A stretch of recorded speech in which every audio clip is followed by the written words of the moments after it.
if you can just tell me a little bit about your military history and your background and how you found yourself in the world of tech and working for Google. So I commissioned into the Royal Engineers in 2013. My career in the Royal Engineers spanned initially search and EOD. So I was a Royal Engineer search advisor within the EOD teams within the Sappers. I did that for a few years before deciding an internal opportunity to do a technical master's degree in geospatial intelligence, which I completed at Cranfield University, and then became a geospatial intelligence officer, also a specialism within the Royal Engineers. This was really where I started to upskill myself digitally in data analytics, data strategy, visualization, and I got to do some really interesting roles, both within UK MOD and also overseas in Canada, helping the Canadian Forces Intelligence Command, and also a secondment into UK government during COVID, which enabled me to gain a little bit more of a rounded experience, not just military. I left the Army August last year, and I'd started interviewing at Google January time last year. So it took about 10, 11 months of interviews to go through the process. I'm now a delivery executive within Google Cloud specifically, and what that looks like in the military term that people would understand is more like a program manager. Okay. Interesting. You've transitioned quite recently, and in this journey, what has helped you the most with shifting from the military into, such a progressive, very modern, different kind of corporate structure? So I think initially there's two parts there. The first one is, how did I decide that Google was the company that I wanted to join? And then how did I go about joining Google? And I think the first probably decision is, which most service leavers have to make at some point rather than it being made for them, is, okay, I'm leaving the forces and what do I want to do afterwards? And this is a very, very complex question. But I used the framework, kind of like the 3 Ps framework, which is purpose, people, and pounds. So in the military is a career of calling. No one's doing it to get rich. We're doing it because we genuinely want to help the country. And so purpose is a massive thing for people in the Army, or the forces writ large. So when you join your second career, post-military service, purpose has to be a huge part of that. What is it that you want to do? And why is it that you're wanting to do that? And for me, I fell in love with data as my job within the geospatial intelligence community. And so I wanted to work with a data-centric company. And what better one than Google? Google's global aim is to organize the world's data and make it discoverable for everyone. So purpose, tick. People. Within the Royal Engineers, I was honored to be able to work with some of the smartest people in the British Army.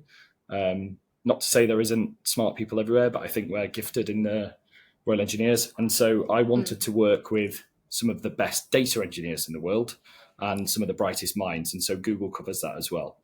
And then pounds. So everyone has an understanding what they need when they leave the forces. Your salary in the Army is not the whole picture. There's additional benefits in terms of housing or food, or the fact that you don't have to go out and buy clothes to wear during the day. So you need to have an understanding of what compensation that you would like upon leaving to have the lifestyle that you want. And so technology is a fantastic place to gain quite a good compensation package upon leaving the forces.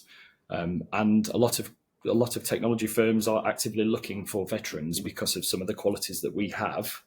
And so you may have seen through different firms, Redeployable, Tech Vets, as well as a lot of technology companies having their own veteran schemes.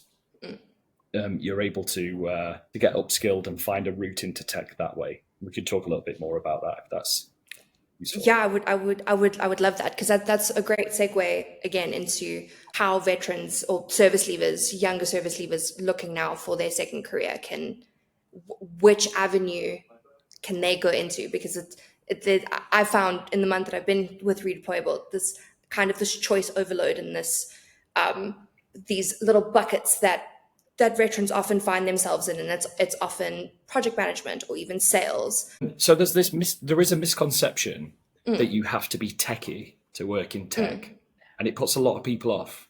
And there are obviously quite a lot of techie jobs in technology companies, but there's also every other business function as well. So within Google, you can be a software engineer, you can be a data engineer, you can be an AI specialist, or you can work in HR or sales or security. There's every other business function as well within technology.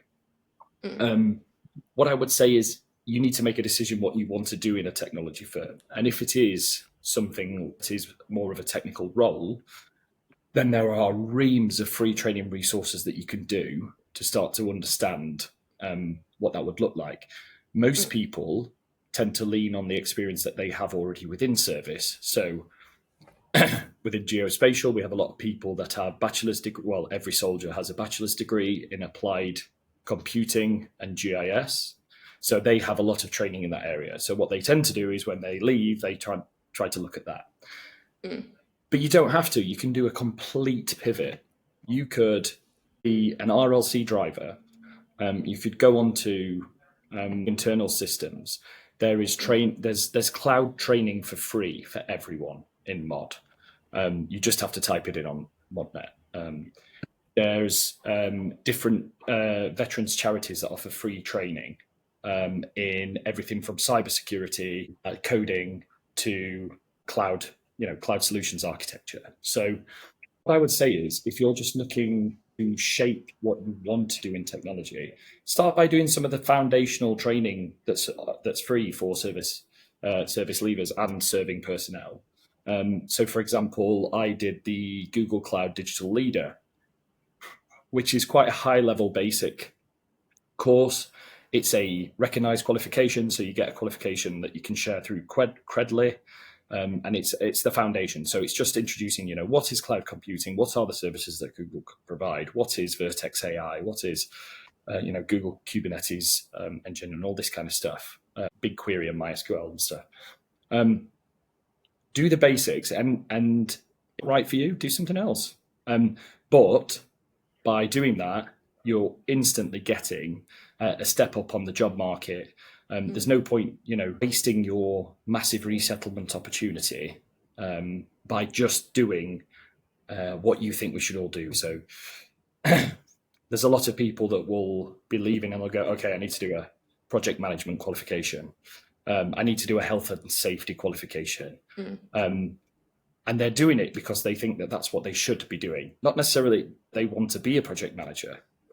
Then you start to get into which project management qualification do you want to get? You see people going, I'm doing Prince 2 or APMP. And you're like, cool. So you want to be a project manager? Oh, I don't know. Well, why do it then? Oh, I'm doing agile project management. Oh, that's really useful for technology. If you're looking at technology, a lot of tech firms tend to use more agile project management as opposed to Prince 2 and APMP. So a lot of this, unfortunately, is on the individual to have a think beforehand, before jumping. You only get certain amounts of Cs and SLCs to spend on this. So don't waste it by doing something that you think you should do because it's, the most common project management course that everyone does. And the way to get more informed about that is to find people that can advise you that have already made that leap. So I get, tens of people a week reaching out on LinkedIn to ask for my time. I've recently joined the Redeployable community that you have set up, which is a fantastic place to reach out to people that have already been through this and to talk in a safe community. So we can get onto networking and talking soon, because I think it's probably one of my golden nuggets is the use of networking for your advantage. But find people that have done it. So when I was looking at joining Google, after I'd made that decision using the 3 Ps, purpose, people, pounds, I started to search for veterans that were working at Google and then starting to ask for some of their time, start to understand the roles beyond just the job specs. Asked to come down and visit. I was very lucky that I was hosted several times at the King's Cross office, had a tour, had to chat with some other people, starting to build my own understanding of the role that I wanted to do over a period of probably 2 years before I actually left the military. Which is another important point. I think too many people start thinking about resettlement once they've clicked that they're leaving the military. We should be looking and encouraging each other to formalise our own qualifications and to build a network as soon as possible.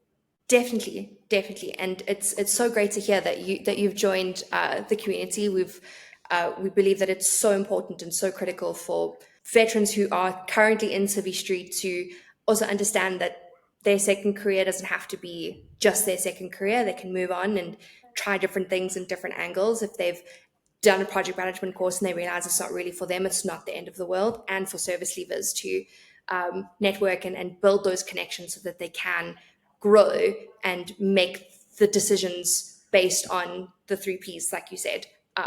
So what would be your biggest advice with regards to networking, and how can service leavers get onto LinkedIn and what would be your biggest advice regarding networking? I think just you need to start getting out there. I think military people have a huge aversion to self-marketing and self-promotion. The culture that I definitely saw whilst in service was, don't stick your head above the parapet. The longest blade of grass gets cut first. We should be humble. We shouldn't be seeing what our achievements are too much.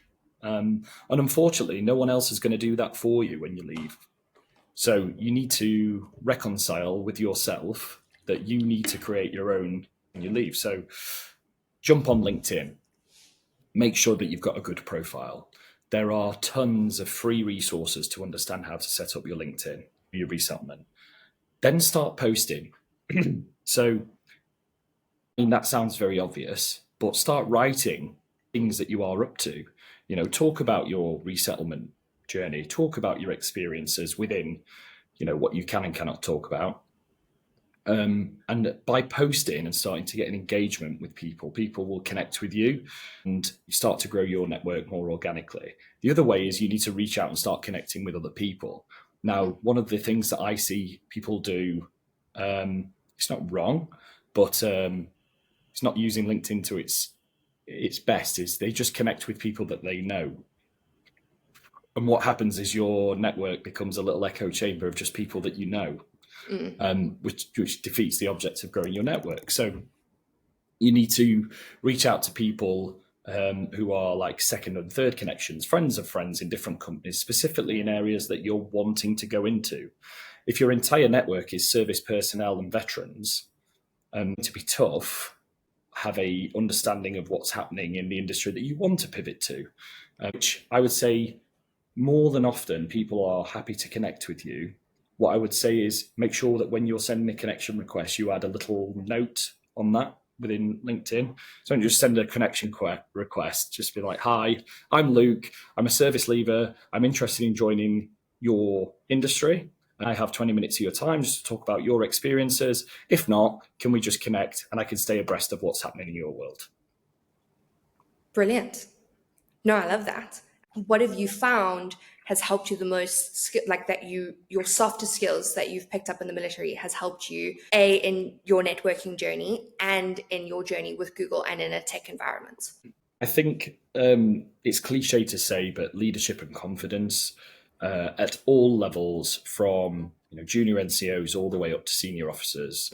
I think maybe not senior officers, I don't think they underestimate their leadership experience, but junior ranks, I think they definitely underestimate how much value that they can bring to situations. And probably the biggest one is bias for action, so just getting stuff done. What I found is, having worked around industry, I did a very short stint in consultancy whilst I was waiting for my offer from Google to come through, is we're able to very quickly go into a situation or a room of people. We're able to understand what the problem is relatively quickly. And what people love about veterans and service leavers is that we just want to start getting stuff done. there is quite a bias within industry, and I'm sure you've seen this, where it's like, let's have a big talk and let's have a whiteboarding session. Let's have another meeting to discuss more and more and more. And quite often what I see is the veteran will go, okay, enough talking now. We've ideated enough. Let's get something done. And we're very good at driving progress forward. That's exactly what I've seen as well. And what would then, in reverse to that, what would be your advice to hiring managers that are looking at veterans? What would you say to them is key to look out for when it comes to, and understanding when it comes to service leavers and veterans? This is a bit of a two-way street. So there is an education piece for hiring managers, in that the weaknesses of a lot of service leavers I've seen is the ability to translate their experience onto a CV that civil recruiters are looking at. And there's a little bit of a subculture as well around this, which tries to monetize the translation of that, which I don't really agree with, which is, there's people on LinkedIn that'll be like, oh, I'll write your CV for you for £500 or something. There is a lot of free resources out there. But one of the ways that you can get around this a little bit is by connecting with those recruiters on things like LinkedIn or face-to-face networking events, and getting an internal referral for these companies, because that in some cases allows you to know that a human is going to read your CV and not just get sifted out by some kind of AI algorithm that's checking the job spec against what you've written on your personal CV. So use that person-to-person link, reach out to people, connect, ask for an internal referral, ask for people to have a look at your CV and get feedback on it, and don't be upset if they give you feedback that is not positive.